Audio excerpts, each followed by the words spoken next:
Hello, I am Len. I am the host of Targeted Justice v. Garland, a podcast about an extraordinary lawsuit. And today is episode 40. This has been a week during which we were giving thanks to what's important in our lives.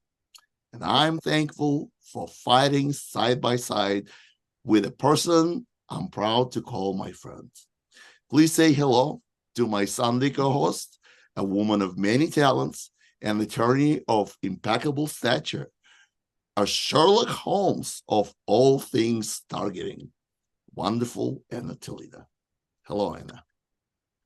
Hi, Len. Thank you so much for those words. And I am equally grateful for you and for the amazing family that I have found in this targeted community.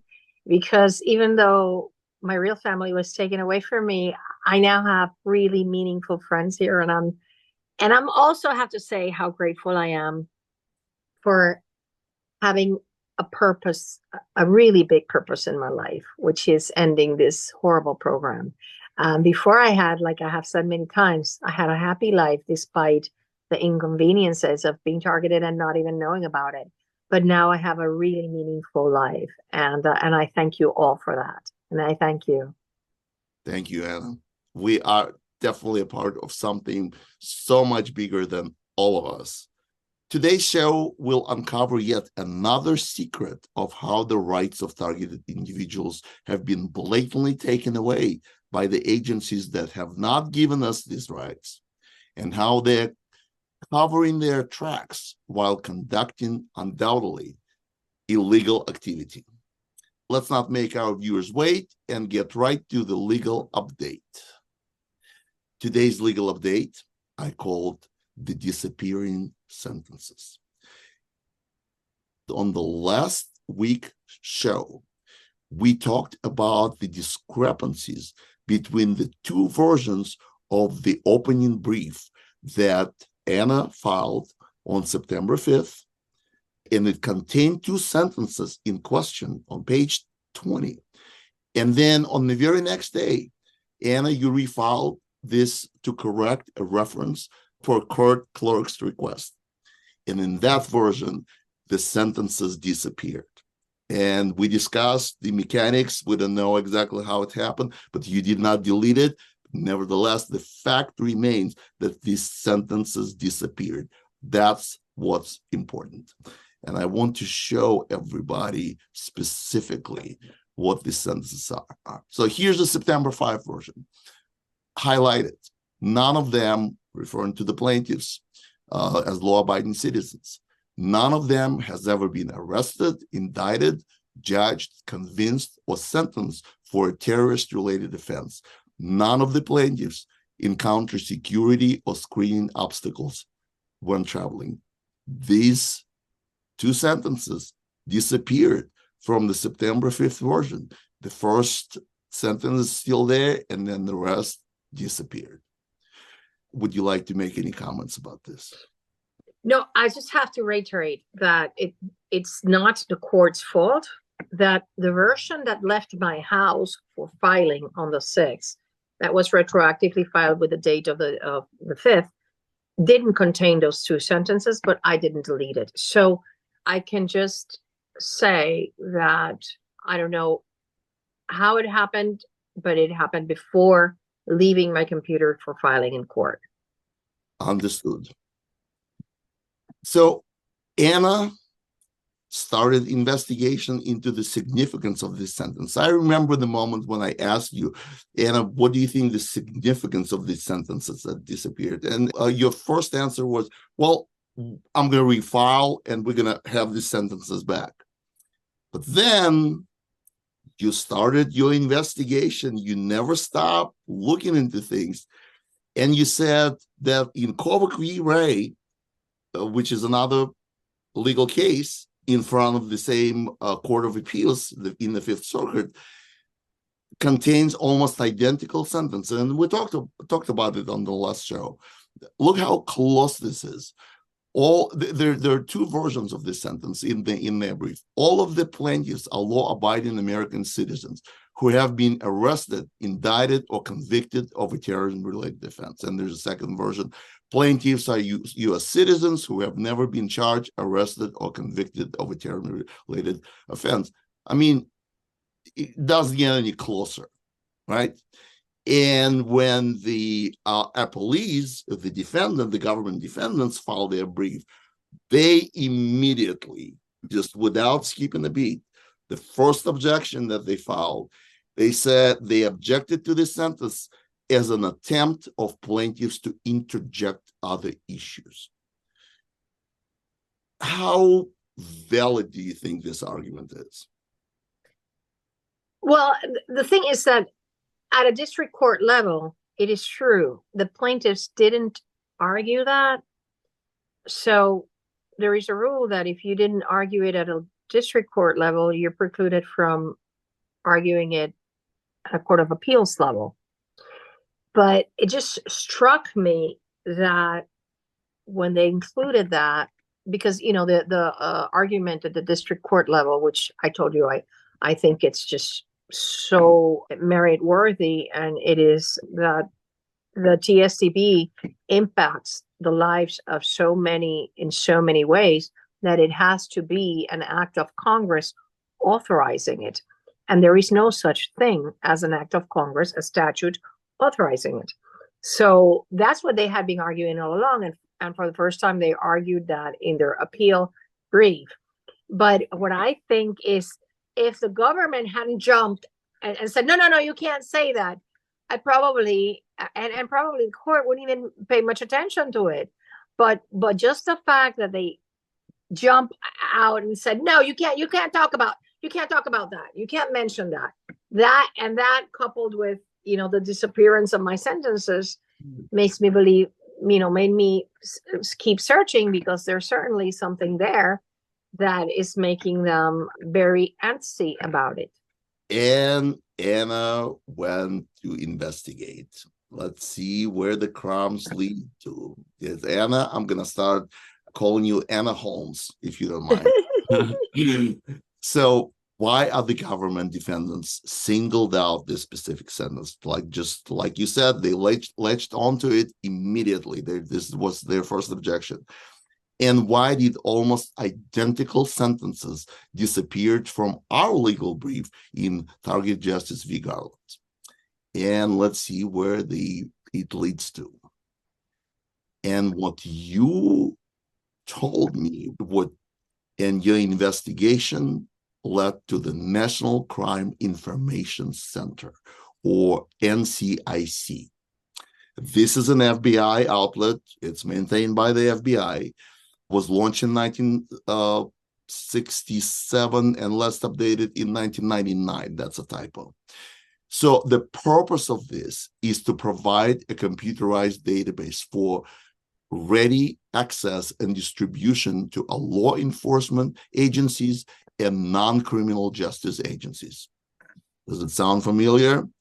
Information about TIs is also distributed to 18,000 law enforcement and 1,440 organizations and 532 corporations. This is distribution of information. However, when you look at the regulations, the categories of individuals covered by the systems do not include law-abiding citizens who have never been arrested, indicted, or convicted. So that is an amazing discovery. And I applaud you for it. And that's why I call you Sherlock Holmes. Because, once again, this is a distribution of information about law-abiding citizens is illegal.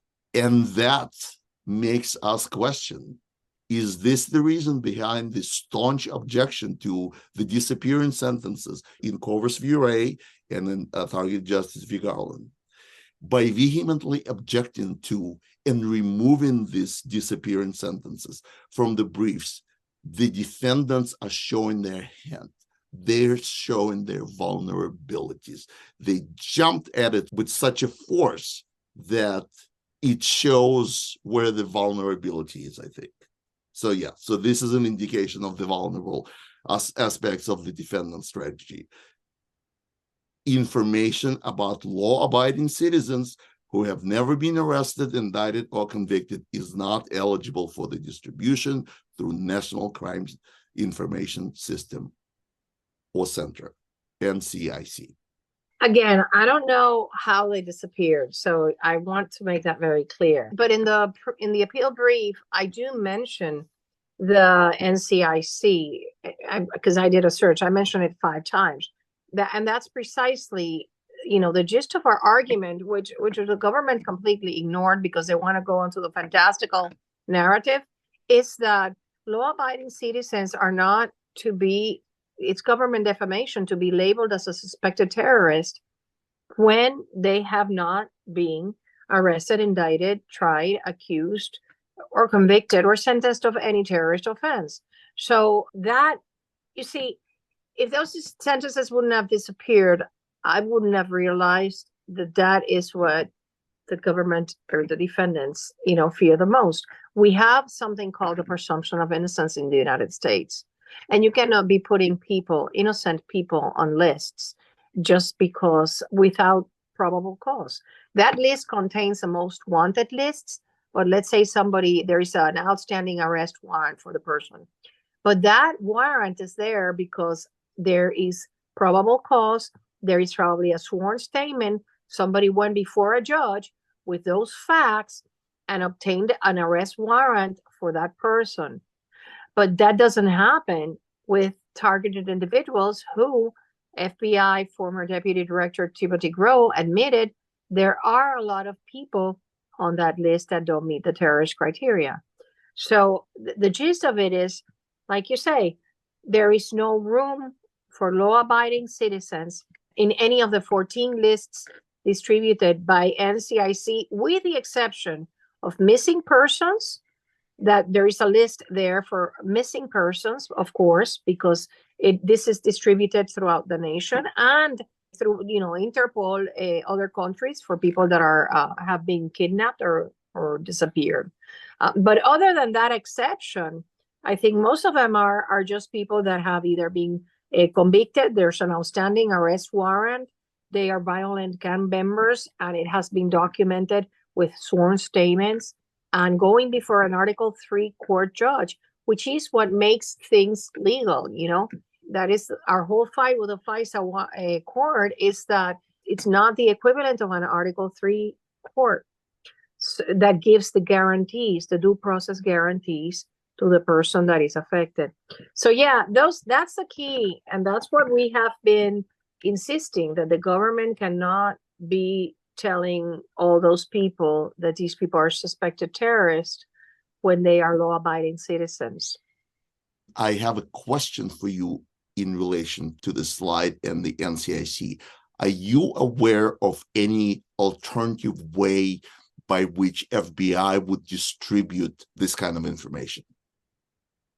I don't think there is. I think that by law, because of the creation of this NCIC, you see, for this to be created, it's authorized by law. So I think that, and there's a federal regulations, a federal register. It is a centralized compilation of 14 lists. I think, though, that, for example, like we saw in Washington State, that they have their own little list of somebody that supposedly he's aggressive or not friendly to law enforcement. But I think they are all derivatives of the lists contained in the NCIC. That's what I think. Because otherwise it would be like highly illegal to be blacklisting people just like that. I think they all derive from this main source of lists. That's a very reasonable answer. And I think with the depth of your research, when you're specifically looking at all these aspects, what are the components, how the information is created, how it's distributed, how it's utilized, you would find out if there's another way to distribute information. So I completely agree with you. This is probably the way the information is distributed. At least this is our legal theory. We can know. No, I know for a fact. That's why it's called National Crime Information System. They have a compilation, and they continue to update them, and they include obviously the TSDB in this distribution. That's why we have been saying all along it's illegal for the FBI. That's why the FBI is a defendant in violation of the Privacy Act, because they are distributing private information about people that is also false and defamatory, because they are, for example, in your case, they're saying Dr. Len Bear is a suspected terrorist.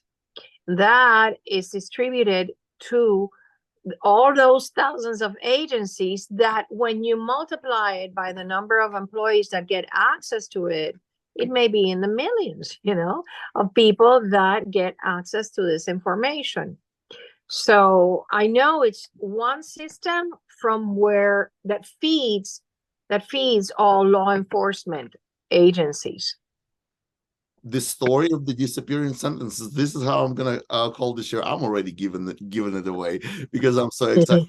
But the conclusions are really mind-boggling. What you put together based on these hints and facts and investigation is truly amazing. You latched on the fact of the distribution of the information. It's counterintuitive. You would think, well, yes, we just need to find the TSDB, but the fact that information about law-abiding citizen, not convicted, not blah, blah, blah, is distributed, that aspect is so staunchly objected by the defendants that I think they're just showing us their cards, showing us their vulnerability. This is amazing. Everybody out there who follows the lawsuit of the century, make sure that this is going to be a crucial point in our oral arguments and all the things going forward. Would you agree? Here's the thing. How do you tell a court, how do you argue before a court that it's okay to have the names of hundreds of thousands of law-abiding citizens on a terrorist list when you acknowledge that they don't meet terrorist criteria? And they're placed there under secret criteria. There is absolutely no way how to defend that. That is why the defendants don't argue. They don't argue in the reply brief. They just went off that, I didn't discuss jurisdiction or it's fantastical, the same narrative. They don't go to the gist of explaining or arguing that, in fact, it's perfectly legal to include innocent people on a terrorist database under secret criteria. I agree. Let's move on. Our second story tonight is tightly connected with our legal update and will show you yet another illegality in connection to the distribution of information about law-abiding American citizens. Let's get to the story. This is a story that Anna shared with me. As you can see, this is a segment called From the Desk of Anna Toledo. And it's been featured in several publications, including Gateway Pundit, that we've been covering quite a bit lately. Let's see what the story is.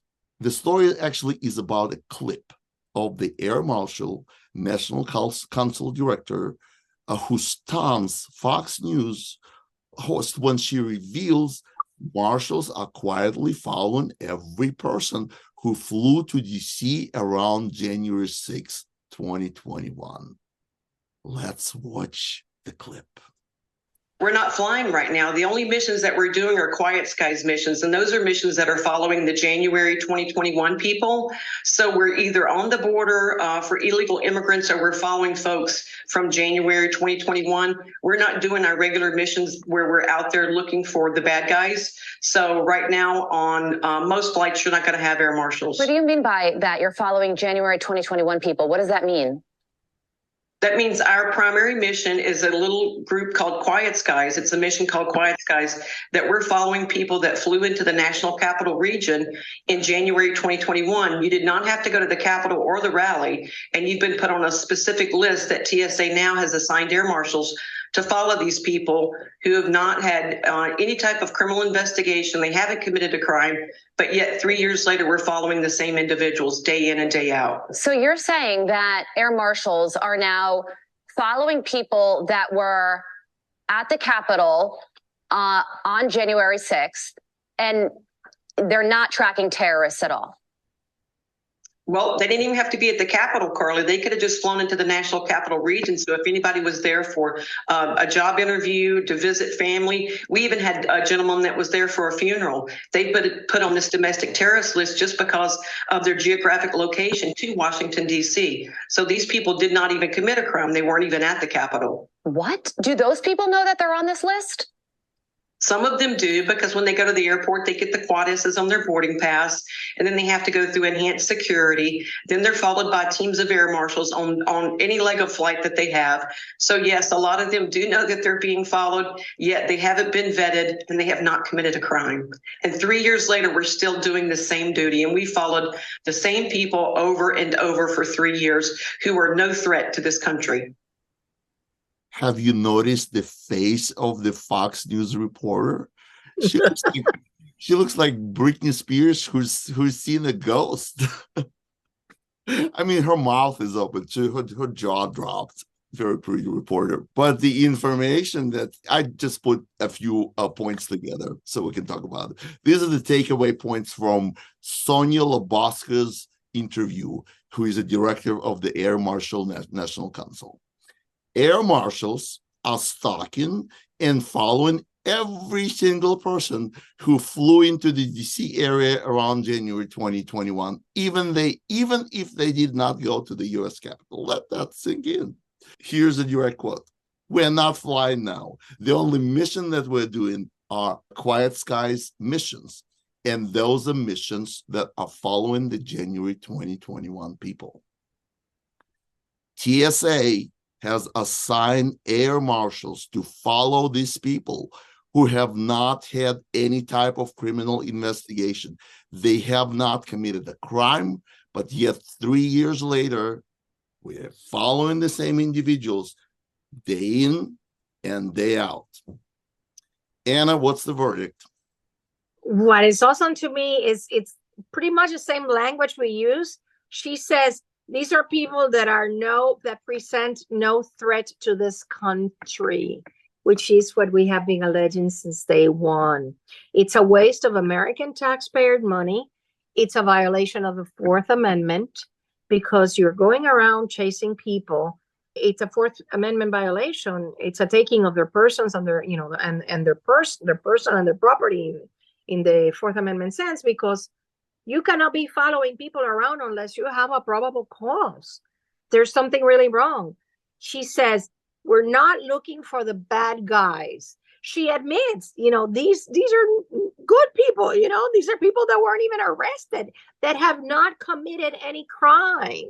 There is no legal authority. And obviously they are ordered to do so by DSA, but there is no legal authority for anybody to be chasing around innocent people other than putting them as domestic terrorists in the TSDB. Notice too, she says, not all of them know that they are on the list.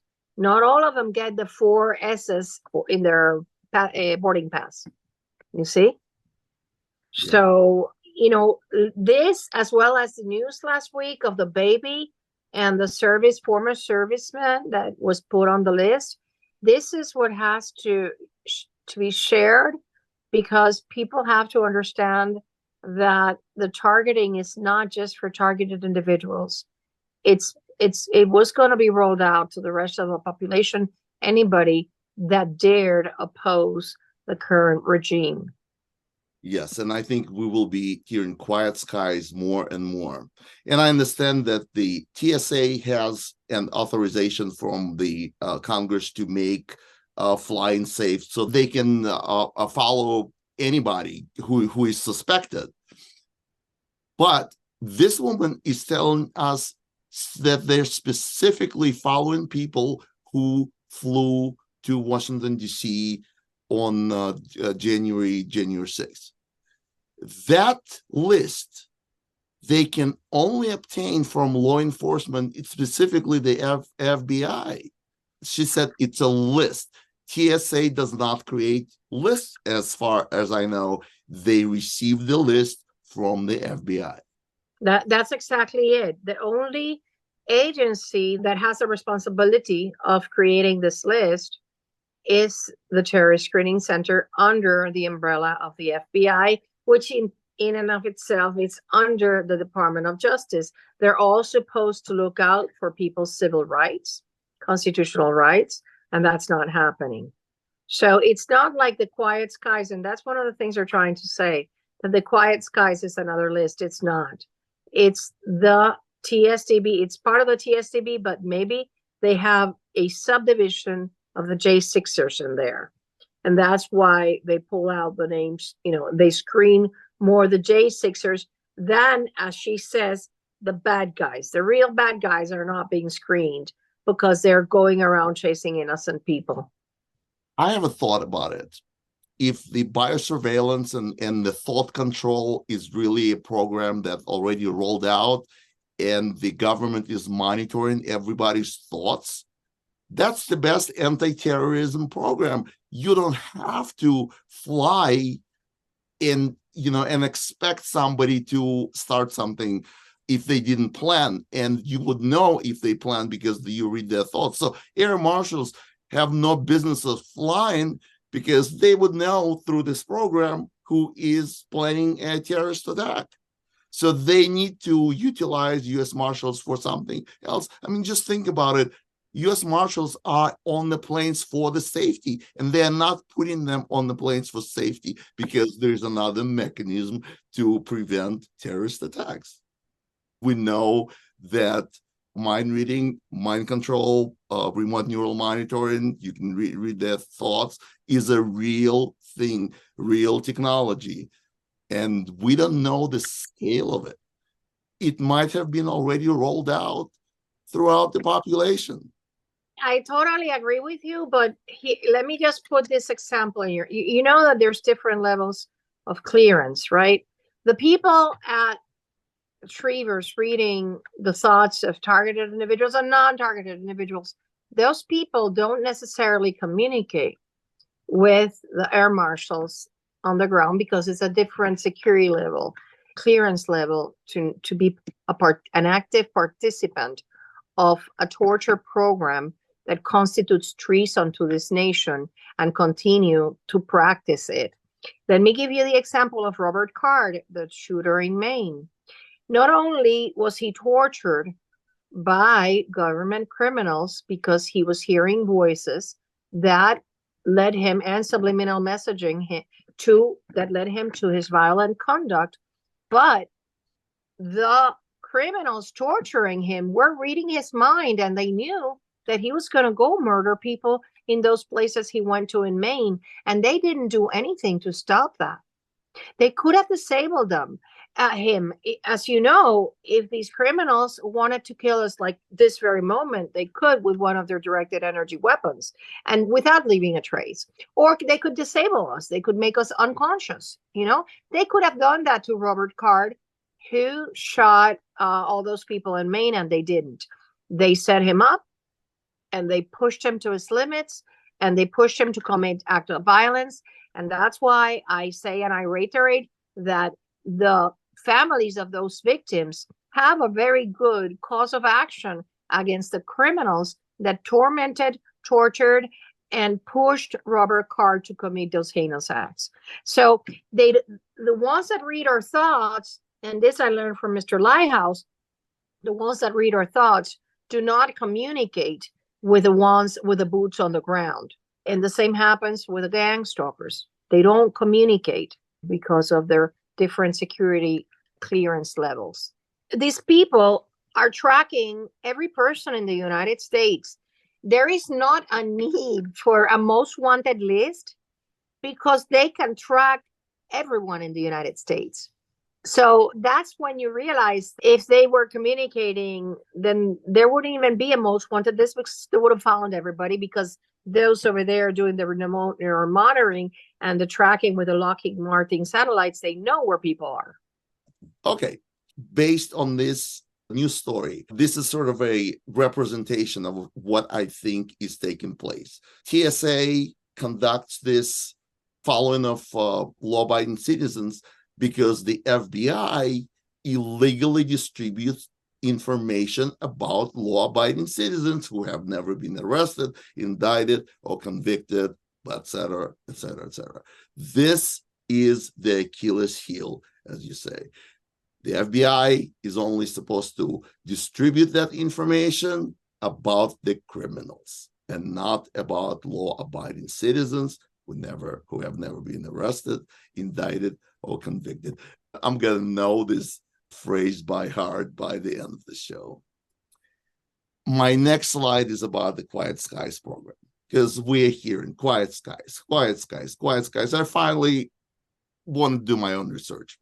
Typed it in Wikipedia, and it redirects you to the TSA page. And this is what the TSA Wikipedia page says about quiet skies.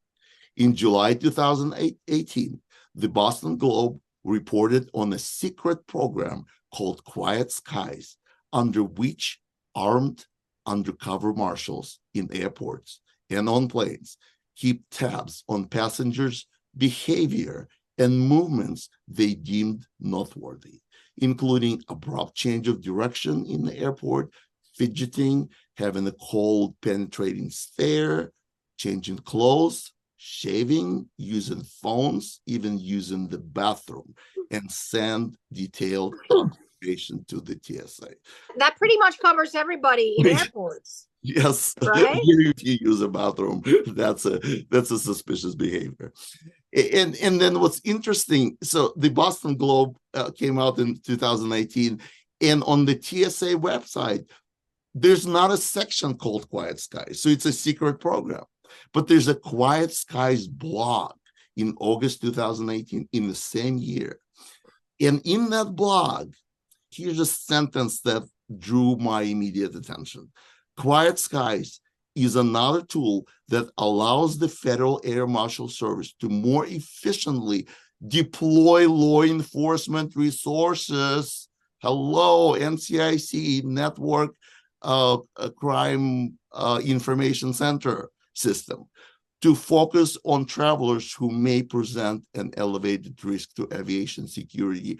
The TSA is telling us that they get this information from the law enforcement, from the FBI, through the NCIC, about criminals and about law-abiding citizens, which is illegal.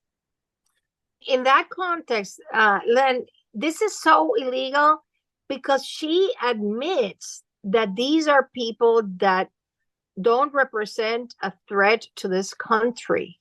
So she acknowledges that it's a waste of taxpayer money, funded resources, you know what I mean? Because they know they're going around chasing innocent people. So that is an unauthorized use of government resources. I agree. This is my conclusion, for the entire show. Distribution of information. Read it slowly so you understand it. Distribution of information on law-abiding citizens who have never been arrested, indicted, or convicted is not a category covered by the National Crime Information Center regulations and should be deemed illegal. Perhaps I've been too soft. Maybe it should be just blatantly illegal. What do you think, Anna? Yeah, well, it is that one of the allegations and arguments we have is that it's a violation, as I mentioned before, of the Privacy Act, because you cannot go around spreading misinformation, particularly if it's defamatory, about any individual. So the government cannot, it's prohibited from doing that. The Privacy Act doesn't just cover giving you access to the information and under the control of the government. The Privacy Act prohibits this kind of conduct, the labeling of an innocent person as a criminal. And we have alleged that from day one. We've argued it, against the motions to dismiss and now in the appeal. It's just, it's plain outright illegal to label an innocent person as a criminal. I wholeheartedly thank you for sharing this news article because it ties beautifully into today's show theme. That's the show. It's a shorter show, and I like it because it made it more dynamic, and we are focused specifically on just a single aspect, but a very critical, which we owe you, Anna. Owe it to your investigative genius.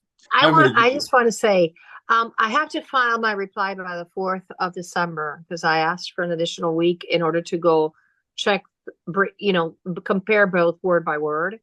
So I'm going to be doing that. But I want people to know and understand we're doing everything we can to end this horrible program. I don't understand how the government can defend such an atrocious crime against humanity. It's just so not just unconstitutional, but it's dehumanizing, and it's such an outright violation of basic human rights, So we're working really hard, and we really appreciate the support of all of those of you that write nice things to us and that really support us, because that keeps us going. That is an inspiration that at least keeps me going in the midst of so much suffering that I know everybody is going through. Are these your final words for the show, Anna, or you have something to add? I just want to thank everybody. I want to thank everybody for their continued support.